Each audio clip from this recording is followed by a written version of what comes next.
Hi, I'm Tara Schmidlin, one of the CPMC genetic counselors. Before you view your results, I want to give you some information about what the results can and cannot tell you. When viewing your results for any condition, it is important to remember that the testing done as part of the CPMC study only looks at disease risk. CPMC test results are not a medical diagnosis. Chronic obstructive pulmonary disease, or COPD, is an umbrella term for a group of lung diseases that cause inflammation of the airways, causing blocked airflow and difficulty breathing. COPD is a chronic, long-term, and progressive disease. COPD includes emphysema, chronic bronchitis, and in some cases, asthma. Chronic bronchitis is an inflammation of the lining of the bronchial tubes which carry air to and from the lungs. Emphysema occurs when the air sacs, or alveoli, at the end of the smallest air passages, the bronchioles, in the lungs are gradually destroyed. COPD can occur in anyone. It is most common among people ages 65 to 74, females, non-Hispanic white individuals, and current or former smokers.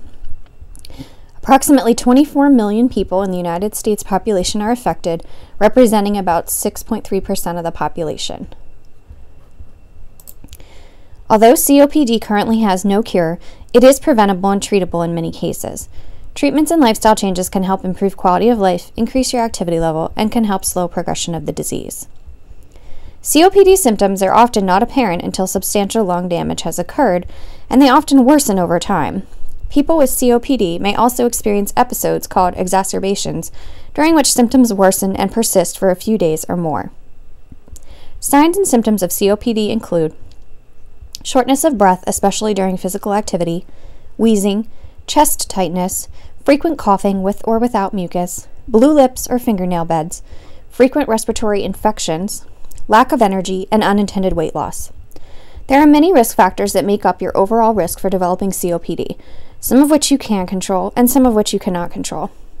The risk factors for COPD that you cannot control include gender.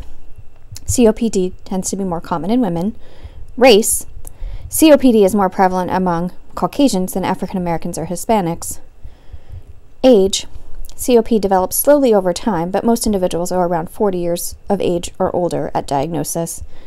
And family history. Having at least one parent with COPD increases your risk of COPD. Genetics is also a risk factor that you cannot control. Individuals with a rare genetic lung disease called alpha-1 antitrypsin disorder may also develop COPD. And there are also more common genetic variants that may make some individuals more likely to develop COPD than others. The following are risk factors for COPD that you can control. Smoking. Smoking damages your lung tissue and reduces lung function, increasing the risk of developing COPD. Secondhand smoke exposure. Exposure to secondhand smoke has been associated with an increased risk of both respiratory symptoms and diagnosis of COPD among non-smokers. And occupational exposure. Exposure to dusts, vapors, fumes, and chemicals in the workplace may increase the risk of developing COPD. If you work around these substances, talk to your supervisor about proper respiratory protective equipment that can be worn to lower your risk. We mentioned that genetics are a risk factor for COPD. The majority of COPD cases are caused by a combination of multiple genes, lifestyle factors, and the environment. It is estimated that about 76% of the risk of COPD in the Caucasian population is due to differences in genetic risk factors, while the remaining 24% of the risk is due to differences in non-genetic risk factors. Many people who have COPD aren't diagnosed until the disease is more advanced, which limits the effectiveness of potential interventions. Individuals with COPD symptoms, as well as a history of exposure to lung irritants like cigarette smoke, air pollution, chemical fumes, or dust, should be tested by a pulmonologist, which is a doctor who specializes in the diagnosis and treatment of lung diseases.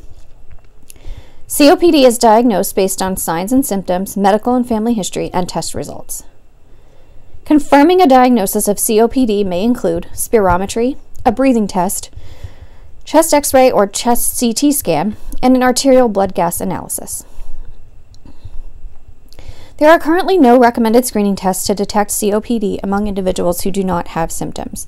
However, the COPD Foundation offers a COPD population screener that consists of 5 simple questions. This can be used as an informational tool for individuals to determine if they are at increased risk for COPD. The The COPD population screener can be found by visiting the link at the bottom of the screen. Now let's talk specifically about CPMC results and genetic risks for COPD.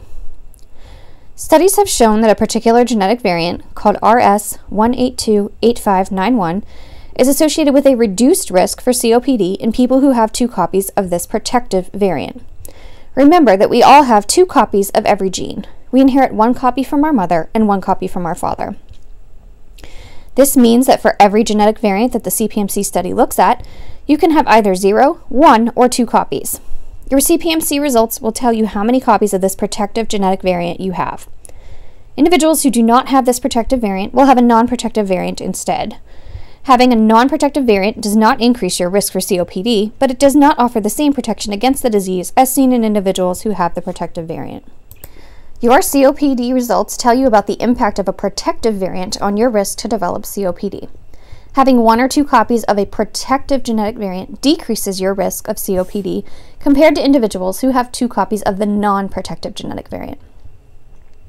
Having 1 or 2 copies of a non-protective genetic variant increases your risk of COPD compared to individuals who have 2 copies of the protective variant.